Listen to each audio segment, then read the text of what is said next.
महिलाओं को 33% आरक्षण का प्रस्ताव। संसद का विशेष सत्र 16 से 18 अप्रैल तक। अब सिर्फ वोट नहीं, निर्णय में भी भागीदारी।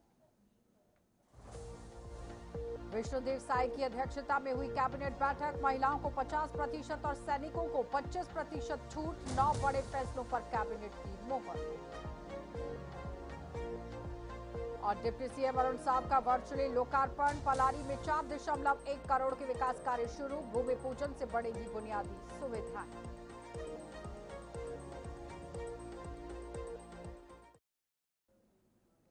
नमस्कार, बुलेटिन में आपका स्वागत है। मैं हूं आपके साथ आशा सरमाल। चलिए शुरुआत करते हैं छत्तीसगढ़ से जुड़ी खबरों की। मुख्यमंत्री विष्णुदेव साय ने कहा कि प्रधानमंत्री नरेंद्र मोदी ने 16, 17 और 18 अप्रैल को संसद का विशेष सत्र बुलाया है, जिसमें महिलाओं को लोकसभा और विधानसभा में 33% आरक्षण देने का प्रस्ताव रखा जाएगा। उन्होंने कहा कि इस फैसले से देश की माताएं और बहनें अब सिर्फ वोटर नहीं रहेंगी, बल्कि निर्णय लेने की प्रक्रिया में भी सीधी भागीदारी निभाएंगी। अब देखना होगा कि ये यहाँ पहल महिला सशक्तिकरण की दिशा में कितना बड़ा बदलाव लाती है।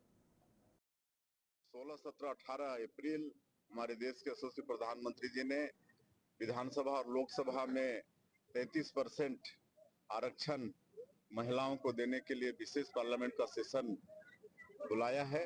और अब हमारी माताएं बहनें निर्णय लेने वाली भी होंगी।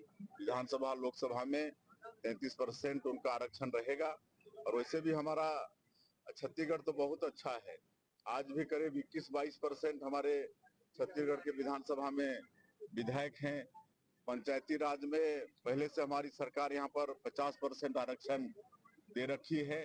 लेकिन आज अगर स्थिति वर्तमान में देखें तो जैसे पंचायती राज में 57% भागीदारी हमारी माता बहनों का है। और यहाँ पर हम लोग छत्तीसगढ़ में महिलाओं का सम्मान बढ़ाने के लिए महतारी बंधन योजना में आज 70 लाख से ज्यादा माता बहनों को प्रति महीना उनके खाते में 1000 रुपए भेज।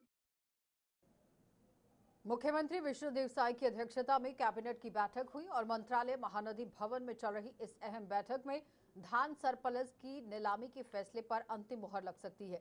माना जा रहा है कि ये फैसला किसानों को राहत देने और बाजार को संतुलित करने में अहम भूमिका निभाएगा।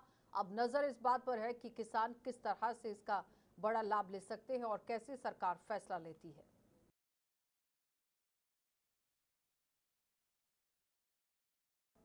मुख्यमंत्री विष्णुदेव साय की अध्यक्षता में कैबिनेट की अहम बैठक हुई और बैठक में रंजना प्रकाश देसाई की कमेटी में यह यूसीसी ड्राफ्ट तैयार करने का फैसला लिया गया। महिलाओं के लिए भूमि रजिस्ट्री शुल्क में 50% और सैनिकों को स्टाम्प ड्यूटी में 25% की छूट दी गई। औद्योगिक और खनिज नियमों में बदलाव के साथ 9 बड़े फैसलों पर मुहर लगी। कैबिनेट की महत्वपूर्ण बैठक मुख्यमंत्री आदरणीय विष्णुदेव साय जी की अध्यक्षता में आहूत की गई और अनेक ऐतिहासिक और महत्वपूर्ण निर्णय आज की बैठक में लिए गए हैं, जिनमें से यूनिफॉर्म सिविल कोड लागू करने के संबंध में कोड के प्रारूप तैयार करने के लिए सेवानिवृत्त न्यायाधीश रंजना प्रकाश देसाई की अध्यक्षता में एक समिति का गठन करने का निर्णय लिया गया तथा समिति के सदस्यों के मनोनयन के लिए माननीय मुख्यमंत्री जी को अधिकृत किया गया। नवा रायपुर अटल नगर से ही आपको खबर दिखा रहे हैं, जहां पर उप मुख्यमंत्री अरुण साव ने वर्चुअली माध्यम से नगर पंचायत पलारी जिला बालोद में 4.1 करोड़ रुपए के विकास कार्यों का भूमि पूजन और लोकार्पण किया। इन परियोजनाओं से क्षेत्र में बुनियादी सुविधाओं को मजबूती मिलने की उम्मीद है। अब देखना होगा कि विकास कार्य जमीन पर कितनी तेजी से उतरते हैं।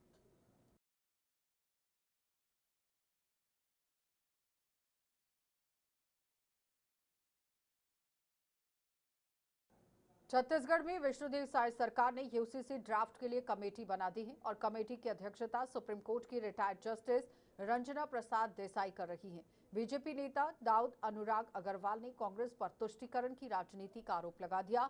उन्होंने कहा कि यूसीसी ड्राफ्ट आदिवासी हितों को ध्यान में रखकर तैयार किया जा रहा है।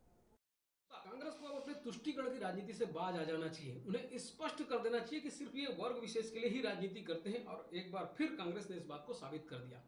माननीय विष्णुदेव सरकार ने छत्तीसगढ़ में समान नागरिक संहिता लागू करने के लिए एक ड्राफ्ट कमेटी का निर्माण किया है और उसकी अध्यक्षता उस न्यायाधीश रंजना देसाई जी को बनाया है जिसने उत्तराखंड में इस यूसीसी का ड्राफ्ट तैयार किया था।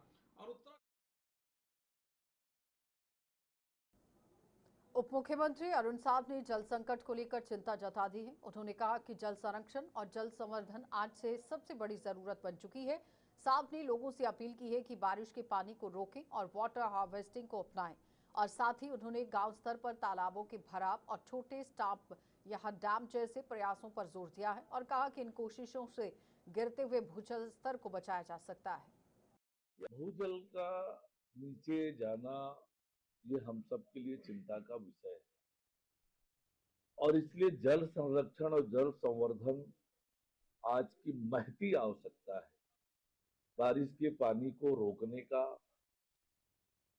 वाटर हार्वेस्टिंग के काम को गंभीरता से लेने का ये आज की आवश्यकता है। मैं लगातार गांव में भी जाता हूं तो लोगों से कहता हूं कि छत्तीसगढ़ में वेदांता पावर प्लांट हादसे पर सियासत तेज हो गई है। प्रदेश कांग्रेस अध्यक्ष दीपक बैज ने इस घटना को हादसा नहीं हत्या करार दिया। उन्होंने आरोप लगाया कि प्रशासन और विभाग की लापरवाही के चलते सक्ती जिले के ही सिंघितराई प्लांट में बॉयलर फटने से 9 मजदूरों की मौत हो गई, कई लोग घायल हो गए हैं। कांग्रेस ने भी मृतकों के परिजनों को 1-1 करोड़ रुपए और घायलों को 50-50 लाख रुपए मुआवजा देने की मांग की और न्यायिक जांच की भी मांग उठाई है। सक्ती जिले के वेदांता पावर प्लांट में बड़ा हादसा की खबर आ रही है और इस हादसे में लगभग 8 से अधिक मजदूरों की मौत और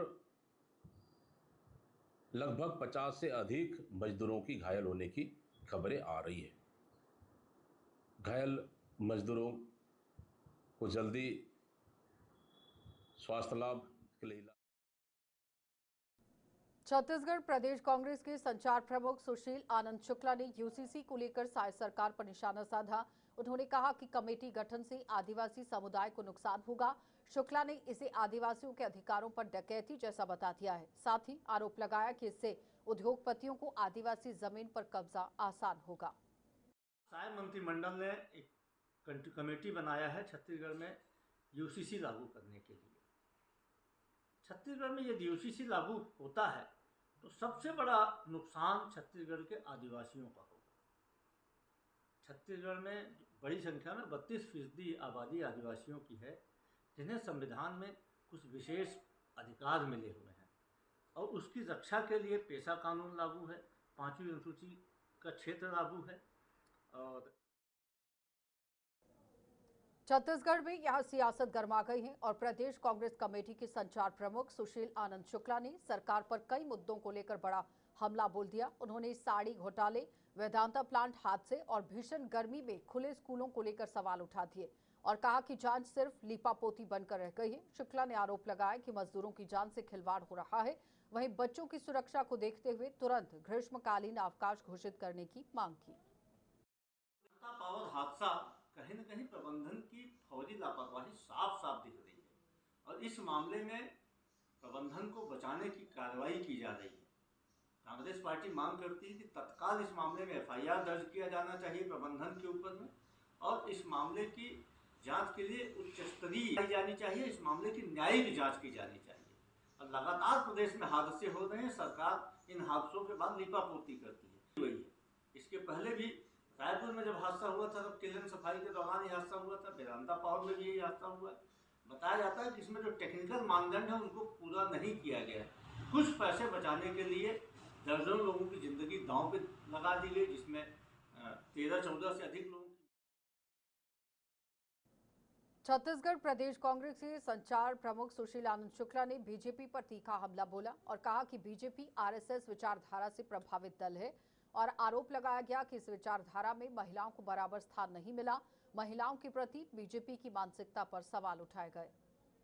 भारतीय जनता पार्टी आरएसएस की विचारधारा से पोषित राजनीतिक दल है और आरएसएस की विचारधारा स्पष्ट है कि वो महिलाओं के बारे में दोयम दर्जे का ख्याल रखती है।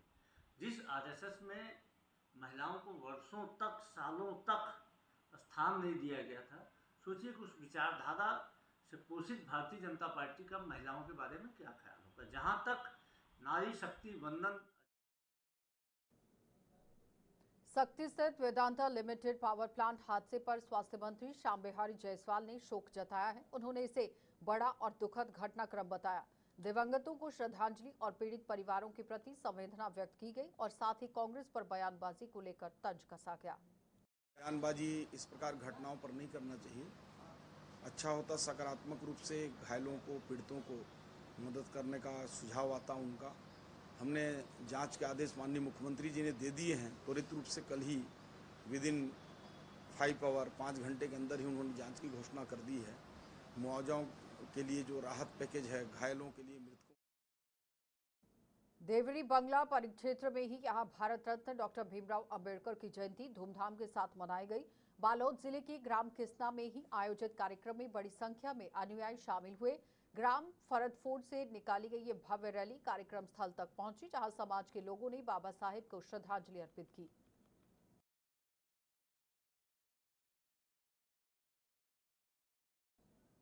रायपुर पुलिस कमिश्नरेट के अंतर्गत यहां डीसीपी वेस्ट यानी कि संदीप पटेल और अतिरिक्त पुलिस उपायुक्त राहुल देव शर्मा की मार्गदर्शन में चल रही जुआ और सट्टा विरोधी अभियान के तहत थाना कबीर नगर पुलिस को एक बड़ी सफलता हाथ लग गई है।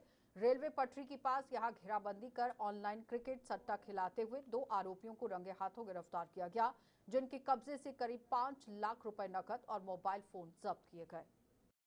कि हम लोग ऑनलाइन सट्टा के प्रकरण में लगातार कार्रवाई कर रहे हैं। वर्तमान में आईपीएल चल रहा है, तो इस दौरान थाना कबीर नगर को सूचना मिली थी कि कुछ व्यक्ति ऑनलाइन सट्टा के माध्यम से अनैतिक गतिविधियां कर रहे हैं। इन लोगों को थाना पुलिस ने रेड करके पकड़ा है।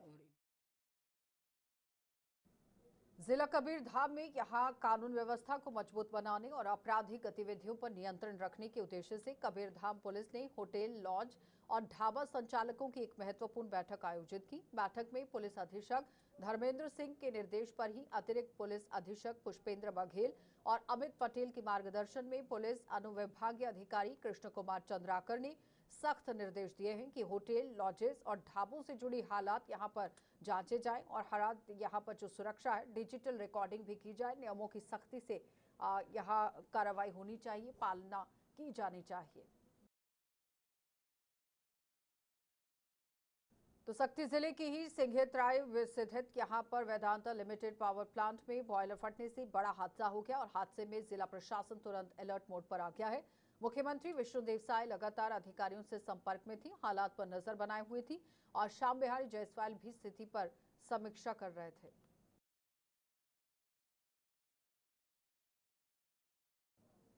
धमतरी में पुलिस ने गांजा के अवैध कारोबार पर बड़ी कार्रवाई की है। थाना मगरलोड टीम ने यहां ग्राम मोहारा में दबिश देकर 2 आरोपियों को रंगे हाथों पकड़ लिया। 660 किलो गांजा, नकदी और मोबाइल समेत करीब 90,000 की जब्ती की गई। पुलिस ने नशे के खिलाफ जन सहयोग की अपील की है। धमतरी में आदरणीय एसपी सर के मार्गदर्शन और निर्देशन में लगातार अवैध मादक पदार्थों और नशीली चीज़ों के खिलाफ कार्रवाइयाँ हो रही हैं। इसी क्रम में थाना मगरलोड पुलिस को मुखबिर से सूचना मिली कि मोहेरा ग्राम है, थाना मगरलोड क्षेत्रांतर्गत, जहां पर एक व्यक्ति है गांजा की बिक्री करता है। पुलिस तत्काल घटनास्थल पर पहुंची, जहां पर खुले स्थान पर गांजा की बिक्री करते हुए 2 संदिग्ध व्यक्ति पाए गए। इनका नाम पूछने पर एक व्यक्ति ने अपना नाम लाभा कुर्रे, 48 साल, निवासी मोहेरा बताया। चलिए बुलेटिन में इतना ही, इजाजत दीजिए, नमस्कार।